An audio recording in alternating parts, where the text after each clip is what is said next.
Здравствуйте! В эфире программа «Актуальное интервью», в студии Кристина Якупова. В России из-за пандемии в 1,5 раза выросло число IT-преступлений. Каково их распространение у нас? Какие меры противодействия предпринимаются правоохранительными органами? Какова раскрываемость подобных преступлений? Спросим у гостя нашей студии, начальника полиции Межмуниципального управления МВД России Якутская, подполковника полиции Владимира Дорожкина. Владимир Евгеньевич, здравствуйте. Здравствуйте. Какова динамика роста количества киберпреступлений, связанных с мошенничеством в Якутске? Несмотря на все проводимые профилактические мероприятия, которые проводит полиция у нас в городе, в 2021 году по сравнению с прошлым годом у нас намечен рост преступлений данной категории на 30,7%. Как пример можно привести то, что за прошедшую неделю у нас поступило 37 обращений граждан в этом направлении. И по этим 37 обращениям примерный ущерб составляет 10 миллионов рублей. То есть тенденция на рост у нас идет постоянно. А кибермошенничество растет, потому что технологии и способы обмана появляются все новые, и отследить все невозможно. Граждане доверчивые или все-таки жажда легкой наживы у людей? И то имеется, да. У нас постоянно меняются способы совершения данных преступлений. Раньше это были обычные звонки под предлогом, что мошенник является сотрудником того либо иного банка, просили предоставить сведения, карты, особенно пароль, который имеется сзади, трехзначный. Соответственно, граждане его предоставляли, денежные средства уходили. Сейчас это более изощренные способы, соответственно, мошенники звонят, представляются зачастую уже сотрудниками правоохранительных органов. Причем есть у нас факты, когда представляются конкретными именами, то есть существующими. Соответственно, граждане столицы у нас тоже осведомлены, знают, что такие существуют, начинают верить мошенникам и тоже предоставляют всю свою информацию. Также у нас появились способы, когда оформляются кредиты с помощью, опять же, сети интернет. Оформляются кредиты сначала мошенниками, и потом эти кредиты переводятся на их счета. Да, такое есть. А как часто появляется новый вид мошенничества? Такой статистики нету. То есть это на выдумку, наверное, мошенников у нас происходит. Постоянно что-то меняется, постоянно они вводят новые способы обмана, чтобы запутать, соответственно, наших граждан. Примерно где-то, наверное, раз в полгода что-то новое появляется. Примерно. А все-таки самый распространенный вид мошенничества? Самый распространенный вид мошенничества – это, соответственно, звонок якобы сотрудника банка, который доводит до гражданина, что на его счетах замечены какие-то движения подозрительные. Ввиду того, чтобы сотрудник банка оказал ему содействие и сохранил его денежные средства, он просит предоставить всю информацию конфиденциального характера.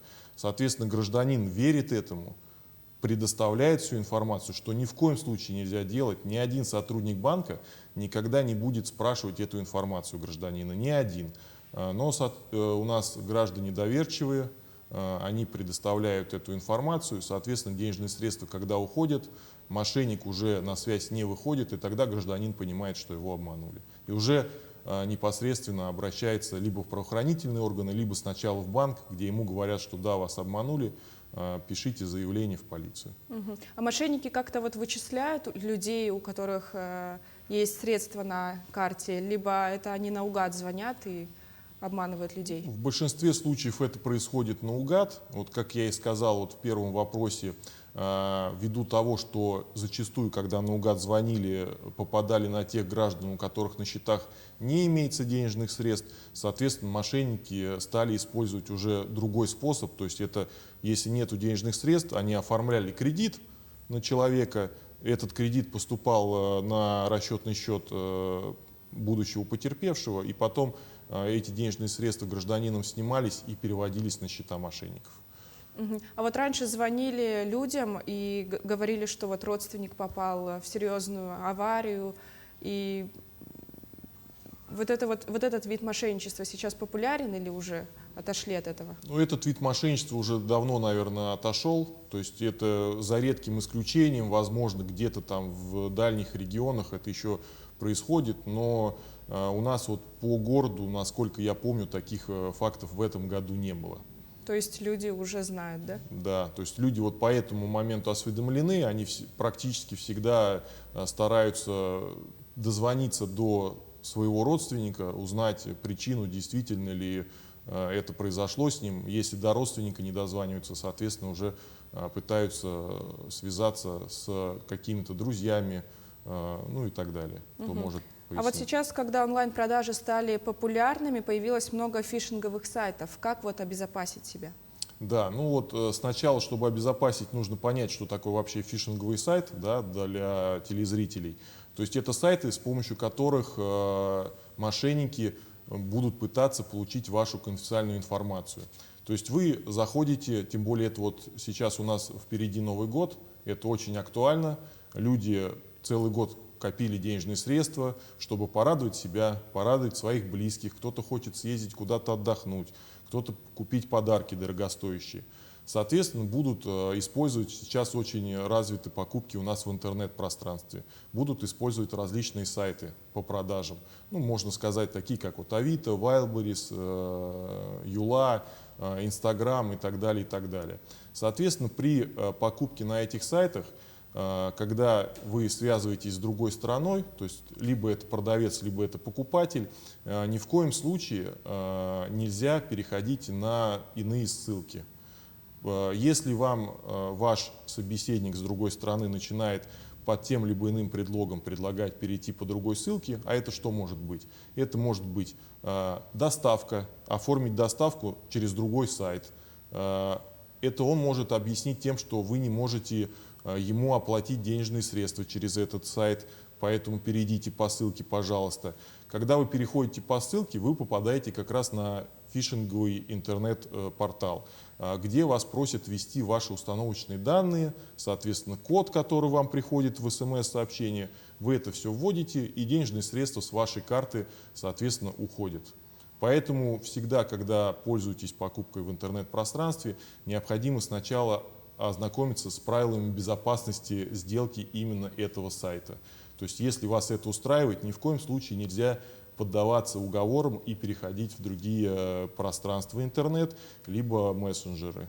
Вот как бы так. А вот заказывая какой-нибудь товар, если приходит какая-нибудь подделка или что-то подсовывает обычно, это считается мошенничеством? Ну, конечно, да. То есть это тоже у нас такие факты, их незначительное количество, но они имеют место быть.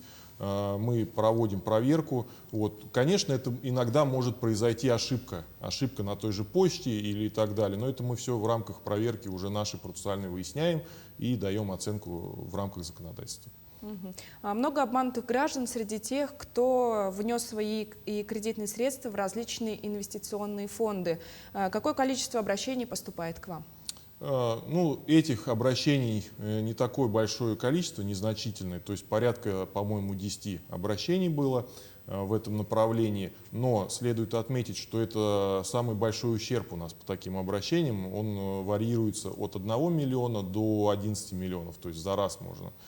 Но, опять же, следует отметить, граждане, которые идут на инвестиционный проект, они должны осознавать изначально, что имеются риски, потому что понятие инвестиций, оно под собой это подразумевает. То есть либо вы получаете прибыль, либо вы можете вплоть до того, что прогореть полностью. Ну, это как бы уже А бизнес. какова раскрываемость киберпреступлений и вот возможно ли вернуть деньги гражданам?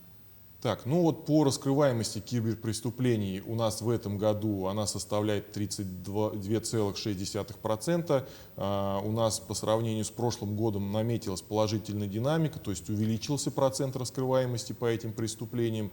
По поводу того, что вернуть денежные средства, нами организуются все мероприятия, вплоть до выходов на арест имущества мошенников, которые задерживаем. Но ввиду того, что у нас это мошенники в основном из других регионов, либо вообще бывают из ближнего зарубежья, в момент их установления у них либо не имеется имущество, а вот эти денежные средства, которые были ими сняты с расчетных счетов, они уже направлены на расчетные счета, зачастую в зарубежные страны.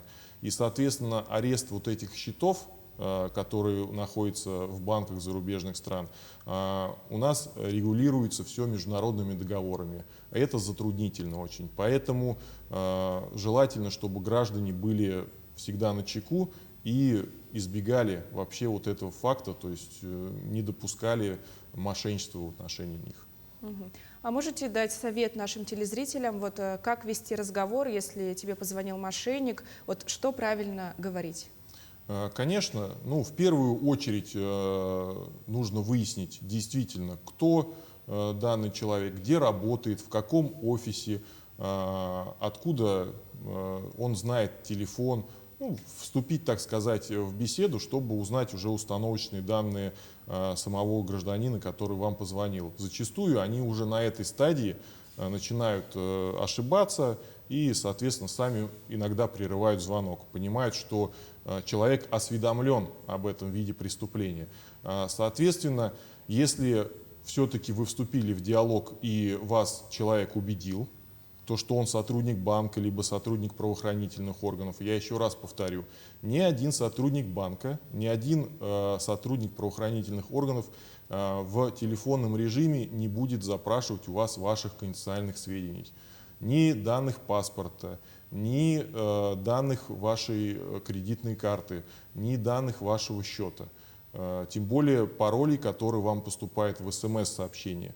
Даже вы обращаете внимание, соответственно, когда вам приходит СМС-сообщение, там прописывается, что ни в коем случае никому не сообщайте. Вот на это нужно обязательно обращать непосредственное внимание. Если вы соблюли всю процедуру, вот эту, то есть не сообщили номер, а у вас все равно списались эти денежные средства, это уже будет, по сути, не мошенничество, а кража с вашего счета. Вот. И вам либо банк может возместить, либо там в гражданском судопроизводстве также можно эти денежные средства уже будут возместить, и вы себя обезопасите. Владимир Евгеньевич, спасибо за то, что ответили на наши вопросы.